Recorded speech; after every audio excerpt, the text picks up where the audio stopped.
Albert Einstein once said, everybody's a genius. But if you judge a fish by its ability to climb a tree, it will live its whole life believing that it is stupid.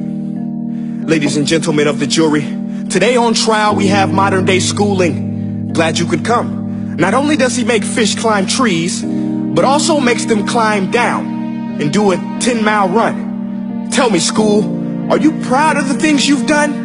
Turning millions of people into robots, do you find that fun? Do you realize how many kids relate to that fish swimming upstream in class, never finding their gifts, thinking they are stupid, believing they are useless? Well, the time has come, no more excuses. I call school to the stand and accuse him of killing creativity, individuality, and being intellectually abusive. He's an ancient institution that has outlived his usage. So, Your Honor, this concludes my opening statement, and if I may present the evidence of my case, I will prove it. Proceed. Exhibit A. Here's a modern day phone. Recognize it? Here's a phone from 150 years ago. Big difference, right? Stay with me. Here's a car from today, and here's a car from 150 years ago. Big difference, right? Well, get this. Here's a classroom of today, and here's a class we used 150 years ago. Now ain't that a shame? In literally more than a century, nothing has changed. Yet you claim to prepare students for the future?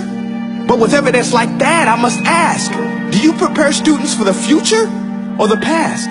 I did a background check on you and let the record show that you were made to train people to work in factories, which explains why you put students in straight rows, nice and neat, tell them sit still, raise your hand if you want to speak, give them a short break to eat, and for 8 hours a day tell them what to think. Oh, and make them compete to get an A. A letter which determines product quality, hence grade A of meat. I get it.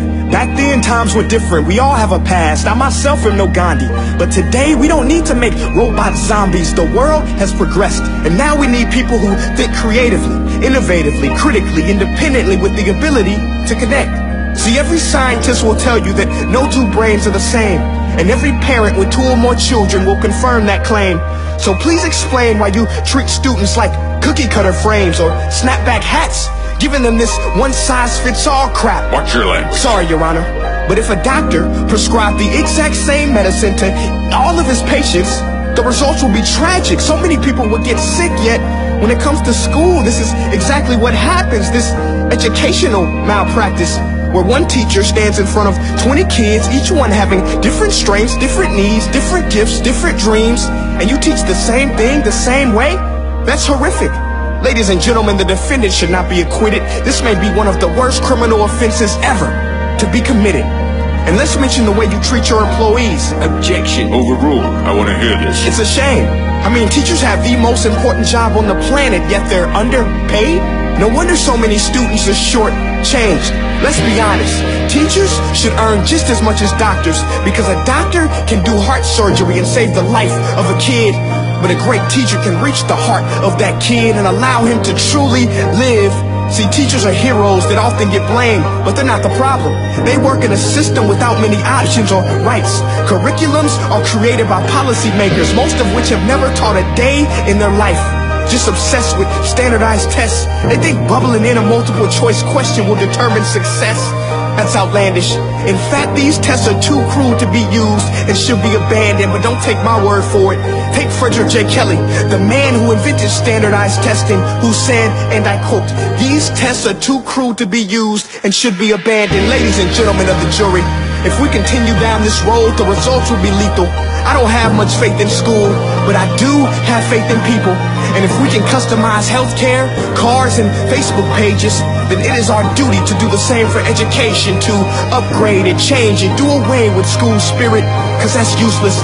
Unless we're working to bring the spirit out of each and every student, that should be our task. No more Common Core. Instead, let's reach the core of every heart in every class. Sure, math is important, but no more than art or dance. Let's give every gift an equal chance. I know this sounds like a dream, but countries like Finland are doing impressive things. They have shorter school days.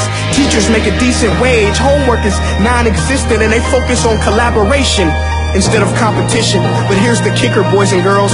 Their educational system outperforms every other country in the world. Other places like Singapore are succeeding rapidly. Schools like Montessori, programs like Khan Academy. There is no single solution, but let's get moving. Because while students may be 20% of our population, they are 100% of our future. So let's attend to their dreams, and there's no telling what we can achieve. This is a world in which I believe, a world where fish are no longer forced to climb trees. I'll rest my case.